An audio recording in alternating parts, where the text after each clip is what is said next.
Right, I want to have a quick introduction to the new rollers that we have just brought out, and they are our compact rollers.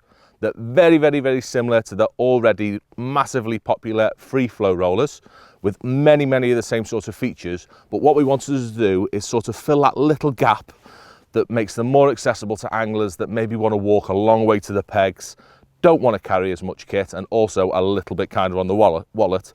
But again, with as many possible features that the most popular rollers that we have already have, but at the same time, making them nice and compact.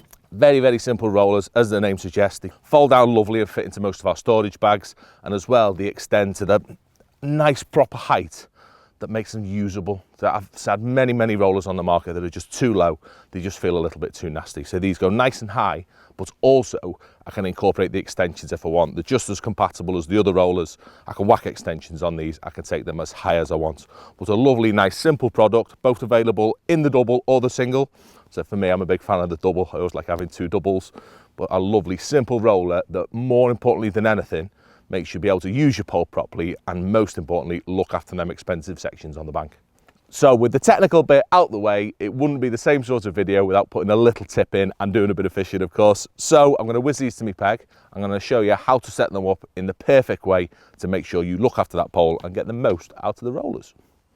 Right, so this is definitely a video I've done several times in the past, but I can't reiterate how important it is having your rollers set up correctly. So for me, it can genuinely make the difference between winning and losing, because it makes everything so much better. It makes your fishing smoother. It looks after them horrible little pots when we've got to get pellets 16 meters away without spilling them.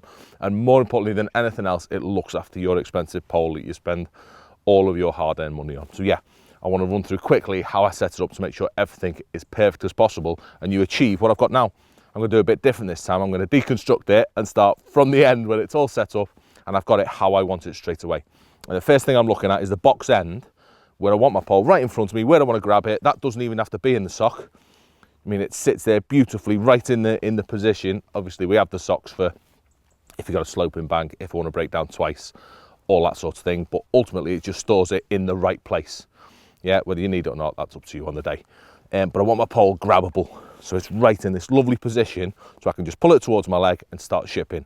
So I'm not going to bother with on the box talking about my legs. That's not what it's about. But using your leg as the third roller, it's massive. I mean, you need that to steady things up once it comes off your back one. But what I want to do is move down and get the positioning right. That's the key thing with this video that I want. So you can achieve your pole right in the middle, right in the center of your pole sock, looked after behind you, and you're not having to worry about it moving about. That's what I want to talk about for this little quick one, to make sure all my rollers are the right height in the right places. So moving on to the first one. And for me, the first one is 100% of the time going to be a double roller. Yeah, I love the idea of having the central, what we're going to call it, the central prong, the central spike, the central support, keeps my roller, my pole in the middle of the roller. Big thing for me, that, because this is the one that's going to take all the weight. If there's any wind pushing against it, the last thing I want is for it to go all the way across to the back of my roller and it's out of reach. So the central spike, what I'll always try and do is have that downwind, if you like. So in today's case, we've got a bit of wind blowing that way.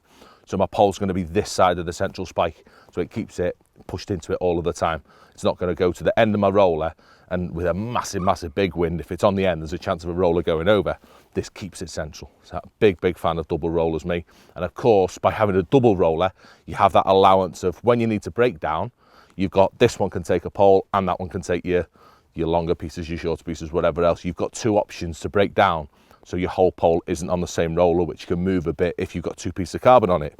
But nice and simple. I've got that one with my number 4 just touching my pole sock. So I want that right where my pole sock's positioned. End of my number 4 section, the grabbable bit. And if we go with numbers, what's that? Number 5 in my pole. But also I want this 2.5 sections back. So somewhere in the middle of your 2.5 sections. So I've got 2 full sections, half of this one. It hasn't got to be perfect. It's just got to be more or less. Yeah, and that's always going to be the perfect area, no matter how far you're fishing or how much pole you've got behind you.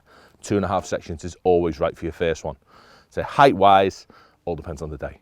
Yeah, it depends what you've got behind you. You may need extensions on. You may need it as low as possible. Who knows? Every fishery is different when it comes to that. But I want it so it's level. So when I'm sat, my pole's just sat above my knee, like I've said. When it's at the end of it, that makes it beautiful. And lastly, when I look down it, I want to make sure there's a right angle. So again, something I spoke about a lot. And if you look down your pole and there isn't a perfect right angle, what you find is that when you go, your pole spins, which it could either turn your rig around your pole, mess your pot up, just makes it a little bit of a pain in the arse, which is not what we want to happen. We want that pot to get out there without any spillage. So lastly, want to cover the back one and get that one right. So this one is the nice simple one. Yeah, in today's case, we've got the single roller. But for me personally, I think I'd rather have a double. I'm a fan of having two doubles just because of that central thing that I'm on about and keeping my pole in the center if the wind's pushing against it. But that said, with the single, you've got a nice big target. So whatever your personal choices when it comes to the back roller. But still, there's quite a few things I want to look at. Firstly, is direction of it. Yeah, that's the biggest thing. I want it perfectly in line. So when I stand up the back of my roller, I'm going to put it central in my roller. I want to look down it and I want to see that central point of the first one and my pole sock. And if I have a look at it, it's all in a perfect line. It goes right down from the middle of this roller, middle of my sock, all my rollers, lovely straight. It's going to sort of find itself. So as long as I'm touching that middle point as I ship back, I don't have to sort of look at it. If I can make sure that it's touching the middle point and my pole is above the pole sock as I'm shipping, or it is once it gets close to this, I know it's going to find the roller itself without me having to look at it, which makes position of it, left and right sort of thing, really, really easy to work out. Lastly, next is the height. Yeah, just bring it up and down so you've got it level. Yeah, you'd probably want, for me, I want it slightly higher than my middle one.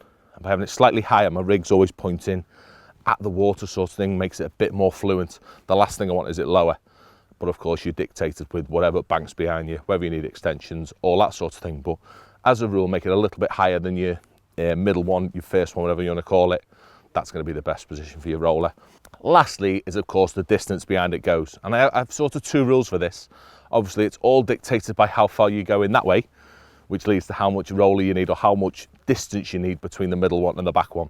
And the general rule that I've come with is that if I'm fishing 13 meters, or obviously if it's less, then you may only need one.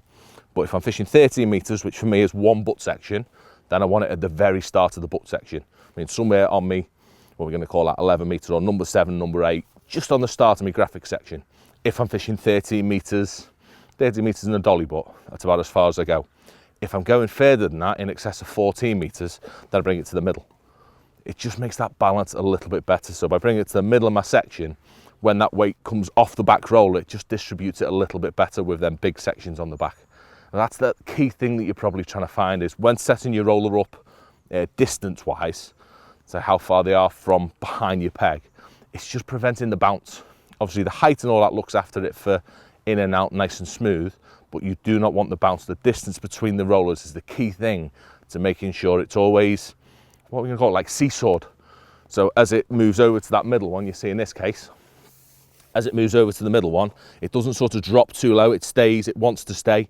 Yeah, it's not dropping off that as I'm pushing it. Yeah, it keeps it lovely and balanced all the way through, it makes it easy to ship, and there's less chance of that. We've all been there, haven't we? We've all had the horrible pop bouncing, bait going all over the place, your short line's fed beautifully, but accidentally, not the desired effect. But yeah, that's pretty much it. Worth paying attention to, something I spend a good 10-15 minutes on before every match, making sure I get my rollers perfect, because without doubt for me, little things like that, they make more fish go in my net.